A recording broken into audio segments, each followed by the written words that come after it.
আচ্ছা, অনেকেই জানেন না যে কীভাবে হচ্ছে ফাঙ্গিসাইড দিবেন, কতটুকু পানিতে কী পরিমাণ দিবেন। তো আমি হচ্ছে এখন ফাঙ্গিসাইড দেবো গাছে। তো আমি দেখাচ্ছি কী পরিমাণ দিব।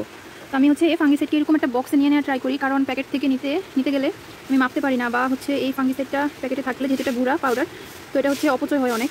তো আমি হচ্ছে এরকম বক্সে নিয়ে নেই, বক্সে নেওয়ার পরে ওখান থেকে নিয়ে দিই। তো আমি দেখেন এখানে পানি নিচ্ছি 4 লিটারের মতো, আমার এখানে মেবি 4 লিটারের মতো পানি আছে বা 5 লিটারের মতো। তো আমি হচ্ছে এখন মাপবো, ঠিক আছে। আমি হচ্ছে ফাঙ্গিসাইডটাকে মাপবো। তো এই যে 1 চা চামচের মতো আমি নিলাম, যেহেতু আমার চামচটা একটু বড়, তাই আমি হচ্ছে একটু কমে নিলাম 1 চা চামচ। এরপরে হচ্ছে পড়ে গেছে 2 চা চামচ, মানে এরকম হচ্ছে আমি 4 চা চামচ নেব, ঠিক আছে। 4 লিটারের জন্য এখানে মেবি 5 লিটার হবে, তো আমি হচ্ছে 5 চা চামচ নিতেছি। তো এই হচ্ছে 4 আর এই হচ্ছে 5, ঠিক আছে। নিয়ে আমি হচ্ছে কী করে দেখেন, স্প্রে করতে আমার অনেক ঝামেলা হয়, যেহেতু আমার বাগানটা অনেক বড়, মানে অনেক বড় বলতে গাছ অনেক বেশি। আমি হচ্ছে স্প্রে করে দিতে আমি পারি না, বা আমার অনেক কষ্ট হয়ে যায়, এত সময়ও থাকে না।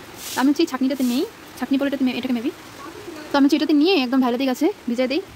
আর ফাঙ্গিসাইড অবশ্যই সন্ধ্যায় দিতে হবে, রাতে বা সন্ধ্যায়। কিন্তু আজকে যেহেতু বৃষ্টি হইতেছে, আজকে আর রোদ ওঠার সম্ভাবনা নাই, সেক্ষেত্রে আমি হচ্ছে এখন দিনেই দিব, দুপুরবেলা দিতেছি। বাট আজকে কোনো রোদ ওঠার সম্ভাবনাই নাই, ঠিক আছে। আজকে হচ্ছে আমি এইটাকে মিক্স করে নিতেছি। এখন আমি দেখাবো যে কীভাবে আমি সহজে খুব তাড়াতাড়ি সাকুলেন্টে ফাঙ্গিসাইড দিয়ে ফেলতে পারি, স্প্রে করা ছাড়াই। এখন আমার অবশ্য অনেকটা ফাঙ্গিসাইড অপচয় হবে। আচ্ছা, পানিটা যাতে না পড়ে, ওই জন্য আমি মগটা ইউজ করতেছি, যাতে অপচয় না হয়।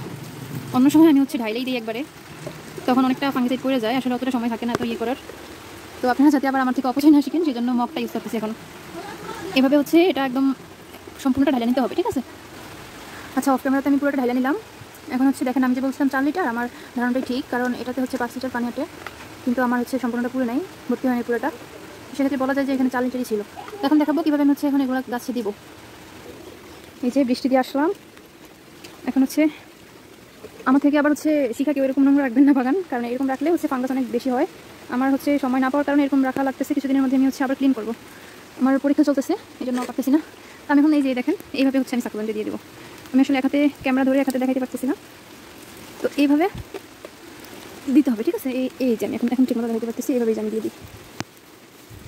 তো আজকে যেহেতু বৃষ্টি হইতেছে, রোদ তেমন নাই, তো আমি দিনে দিতেছি। বাট এটা হচ্ছে আপনারা রাতে, সন্ধ্যায় বা রাতে দেবেন, ঠিক আছে। আমি এরকম মিডিয়া সহ একদম ভিজিয়ে দিই, কারণ মিডিয়াতেই হচ্ছে ফাঙ্গাসটা বেশি থাকে, বেশি হয় আর কি। আমার পক্ষে সম্ভব হইতেছে না যে এক হাতে ধরে এক হাতে ভিডিও করে দেখানো। এই তো আছে, এই যে এরকম। আচ্ছা, আল্লাহ হাফেজ। আর কী টিপস দরকার, আপনাদের কী সম্পর্কে জানতে চান, কমেন্ট করে জানাবেন, ঠিক আছে।